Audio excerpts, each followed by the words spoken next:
അങ്ങാടി പിള്ളേരിൽ നിന്ന് സാധാരണ നാട്ടിൻപുറത്ത് പറയാറുണ്ട്. ശരിക്കും പറഞ്ഞാൽ നമുക്കറിയാം, ദുരിതങ്ങൾ വരുമ്പോൾ പ്രത്യേകിച്ച് കൊറോണ പോലത്തെ സമയങ്ങളിലൊക്കെ എല്ലാവരും പാനിക്കായ സമയത്ത് എല്ലാ സ്ഥലത്തും അങ്ങാടിയിൽ ഉണ്ടാകുന്ന ഒരു കൂട്ടം യുവാക്കളാണ് മുന്നിട്ടിറങ്ങാനുണ്ടായിരുന്നത്. നമ്മുടെ നെരോത്ത് കൂട്ടായ്മ എന്ന് പറഞ്ഞിട്ട് നെരോത്ത് അങ്ങാടിയിൽ ഉണ്ടാകുന്ന ഒരു പറ്റം യുവാക്കളാണ്. ഇവരെക്കുറിച്ച് ഞാൻ പറയാൻ ആഗ്രഹിക്കുന്നത് നമ്മൾ അങ്ങാടിയുടെ, നമ്മുടെ നാടിൻ്റെ കാവൽക്കാർ എന്നാണ് ഞാൻ പറയാൻ ആഗ്രഹിക്കുന്നത്. ആ രൂപത്തിലുള്ള പ്രവർത്തനങ്ങളാണ് ഇവർ ചെയ്യുന്നത്. ഇന്നിവിടെ ഇവർ ബദർ അനുസ്മരണവുമായിട്ട് ബന്ധപ്പെട്ടിട്ട്, ബദരീങ്ങൾ എന്ന് പറയുമ്പോൾ നമുക്കറിയാം അത് ഒരു ത്യാഗത്തിൻ്റെയും ഒരു സമർപ്പണത്തിൻ്റെയും നമ്മുടെ ഒരു മകുടോദാഹരണമാണ് ബദരീങ്ങൾ. അവരുടെ സ്മരണമാണ് ഇവിടെ ഇന്ന് ഇവർ കാഴ്ചവെച്ചത്.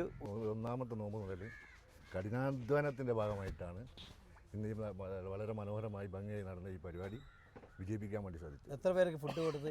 ഞങ്ങളിന്ന് 3500ഓളം പേർക്കുള്ള ഫുഡ്, അതായത് 850-900 വീടിൻ്റെ അകത്തുള്ള ആളുകൾക്ക് ഫുഡ് എത്തിച്ച്. ഞങ്ങൾ 10 വർഷത്തോളം ഇത് ചെയ്യുന്നത്.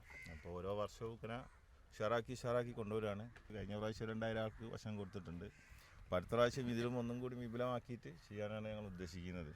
ഞങ്ങൾ കൂടുതൽ സപ്പോർട്ട് പ്രവാസികളും നാട്ടുകാരും തന്നെ, സുഹൃത്തുക്കൾ, മെയിനായിട്ട് ഞങ്ങളെ നെരോത്ത് പ്രദേശത്തെ ആളുകൾ. ഈ അവ്യക്ത മങ്ങാട് 3 മഹലിൽ കൂടിയ ഈ മങ്ങാട് എന്ന് പറയുമ്പോൾ പഴയ ശരിക്കും വിശ്വാസപരമായിട്ട് വളരെ മുമ്പിലുള്ള ആളുകൾ തന്നെയാണ്. അപ്പോൾ ആ ഒരു പഴയ ഞങ്ങൾക്ക് നമ്മുടെ മുൻഗാമികൾ കാണിച്ചു തന്ന ആ ഒരു പാത വീണ്ടും ഞങ്ങൾ അടുത്ത തലമുറക്ക് കൈമാറുന്നത് വരെ അതാണ് അത്തരം ആളുകളെ വീണ്ടും ഞങ്ങൾ പ്രചോദിപ്പിച്ച് കൊണ്ടുവരിക എന്നുള്ളതാണ് ഞങ്ങൾ ഇതിൽ ഉദ്ദേശിക്കുന്നത്.